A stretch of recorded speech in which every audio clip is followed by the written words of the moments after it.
Well, good morning. This is Ian R. Crane, and it's the morning of Friday, 28th of June 2019.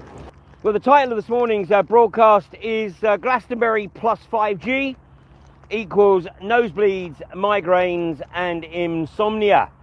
And, to all those people who have paid a small fortune to go to Glastonbury, then you have effectively paid to be a human guinea pig.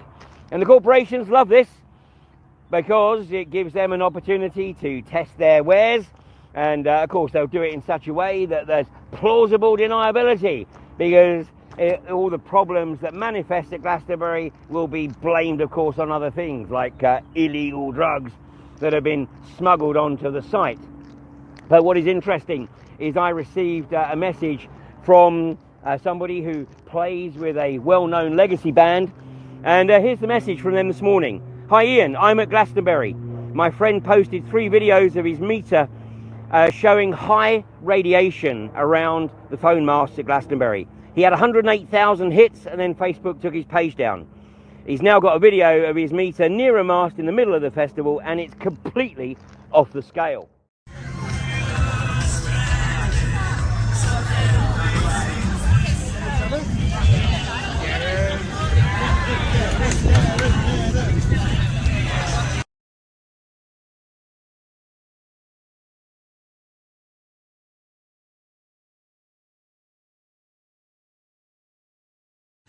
There she is, and there's the signal, right up in number 6, so that's pretty high, I'd say.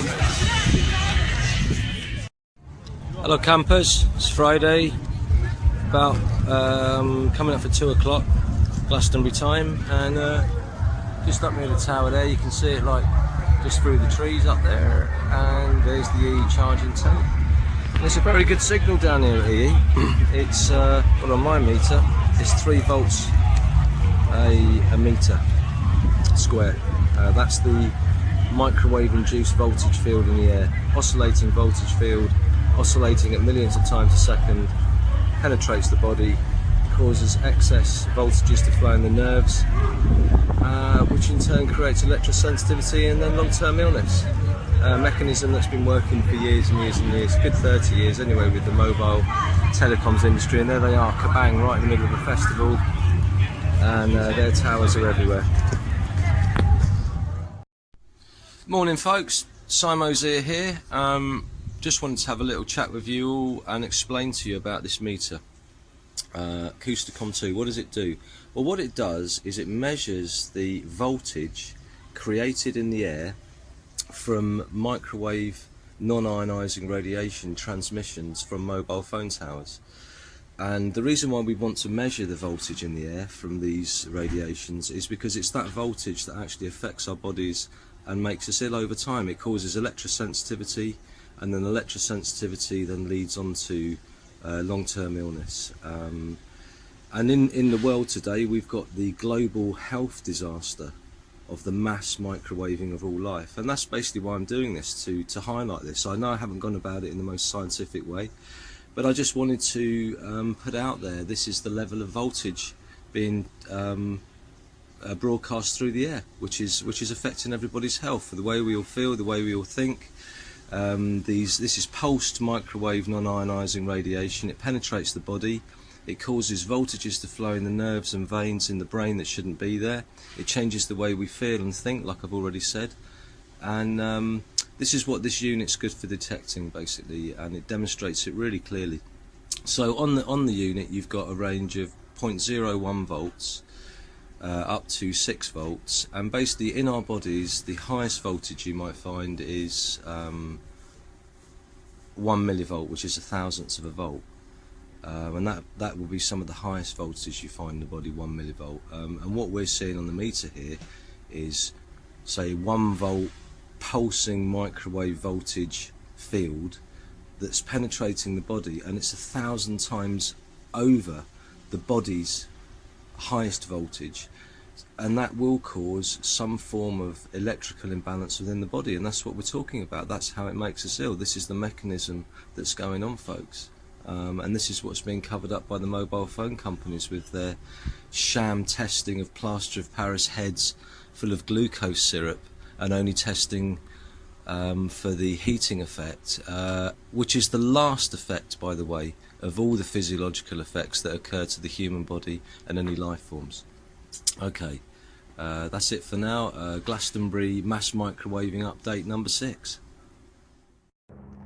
Meanwhile, somebody else by the name of Julia Makiba, she posts this. She says, my daughter arrived at the Glastonbury Festival site last Friday. She's doing the crew food.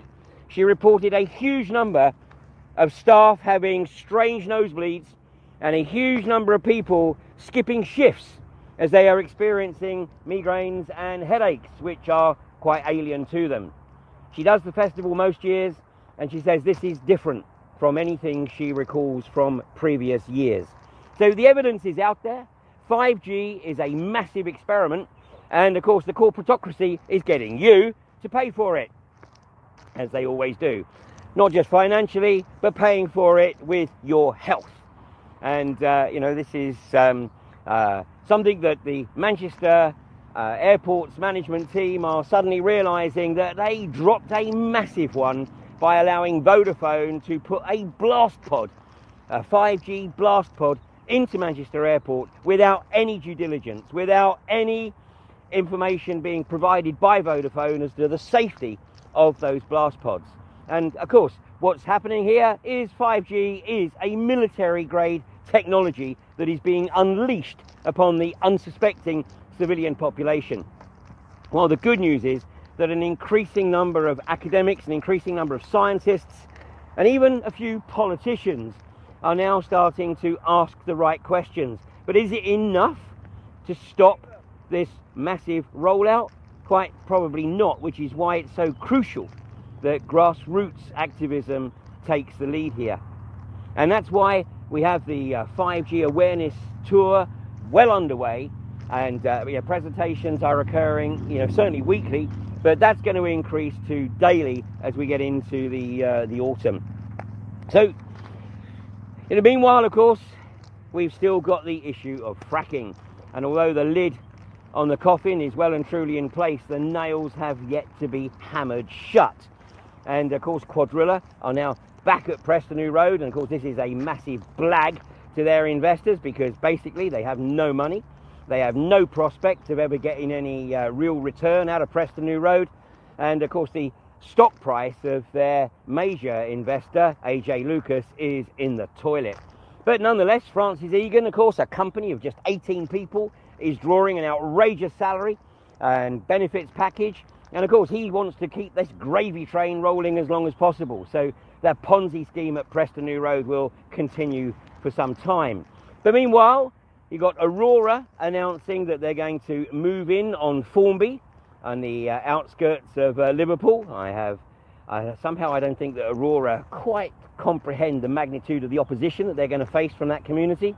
And meanwhile, the Community Secretary, James Brockenshire MP, has decided that the decision on whether or not fracking should be permitted at Ellesmere Port and Woodsets in Derbyshire is far too important for the planning inspector to decide.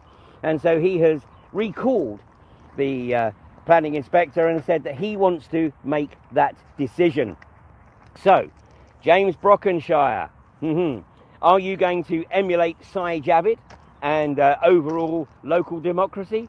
Quite probably, because basically you're a very grey politician. No one knows your name, and this is an opportunity to make a name for yourself. But how are you going to make that name?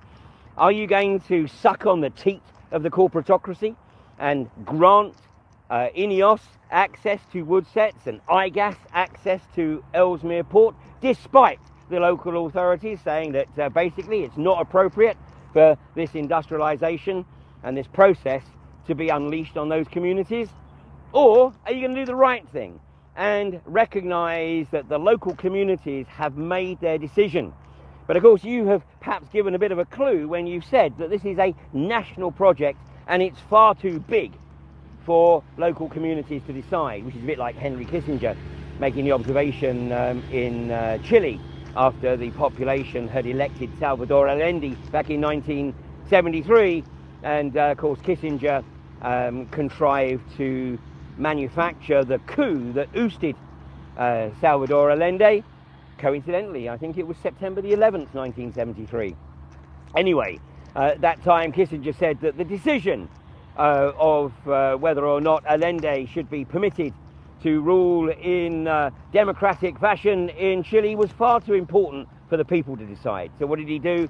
Manufacture a coup and put in General Pinochet, who was propped up, of course, by the Brits and the Americans. So once again, you know, we have an opportunity, or the government has an opportunity, to show just who it's truly representing. And of course we know the answer to that. It's the corporatocracy. So nobody is going to be more surprised than me if James Brockenshire announces that he is effectively going to uphold the decision of the local communities in Woodsets and in Ellesmere Port and prevent INEOS and IGAS from going into those respective sites, which would, of course, put a nail well and truly in that fracking coffin. So, you know, once again, as we go into the summer and people start thinking about, you know, taking a break from work and enjoying some time with the family, yet unfortunately the culture of deceit and the pantomime of politics, which just so happens to be the title of AV 10.1, continues apace. And, you know, although it's important that we all take a break and refresh, let's remember that, you know, what it is that we collectively are doing is attempting to prevent the socio-psychopathic corporatocracy from condemning future generations to lives of unimaginable abject misery.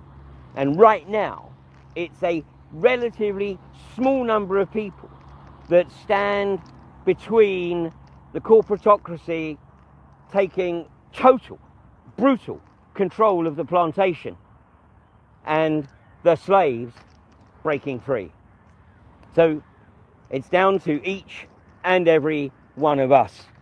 So it's going to be interesting to see over the next few weeks how the traditional environmentalists step up to the plate to address 5G.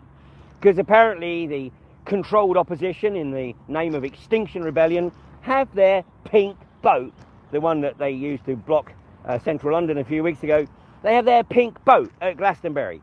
But try and engage anybody from Extinction Rebellion on the dangers of 5G and watch how they try and change the subject. Watch how they obfuscate. Watch how they try and is to push the construct of anthropogenic climate change, to blame humanity for something which is naturally occurring, i.e. the Maunder minimum. So, come on people, wake up. I know there's some very, very smart people within the environmentalist community, but it's time to do your research and to stop simply regurgitating the emotive palliatives of 12 years, 1.5 degrees, 400 parts per million, etc., etc. It's crap. It doesn't bear examination, and if you look at the scientific community that's pumping out this, then it doesn't take too long to find out who's funding them.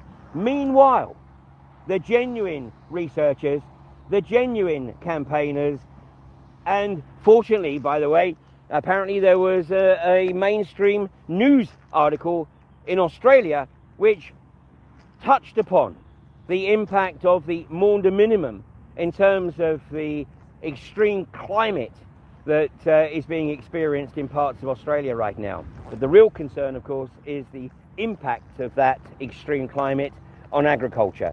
And certain players around the world are very well aware of it. Certain players are making the preparation.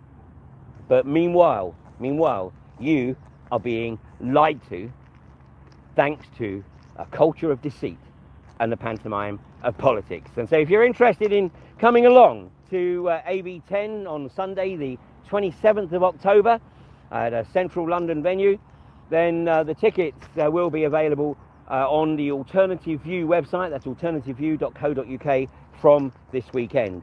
And hopefully this weekend we'll also be publishing the full 5G awareness tour, which will, there's 4 precursor dates in July, but then the tour proper will kick off in September with 5 weeks solid as we go around the country and stimulate, hopefully, curiosity and community activism to challenge this pernicious agenda. And to all those going to Glastonbury, be aware of what you're walking into, because when you leave, you might be experiencing symptoms that you weren't experiencing before you went. And if you do, then share it and think what it was that was different at Glastonbury this year that triggered these unfortunate symptoms. And I tell you, it's the 5G phone masts that have been erected around the Glastonbury Festival site, which of course is not actually in Glastonbury, it's just down the road in Picton. So Glastonbury itself remains 5G free currently. The festival is a totally different kettle of fish. So thanks for joining me this morning, and I will be back with you on Monday morning at 8:30. Meanwhile, enjoy the weekend. Apparently the temperatures are going to climb up to the high 20s and maybe even the low 30s. So don't blink, because this is your English summer. You take care now.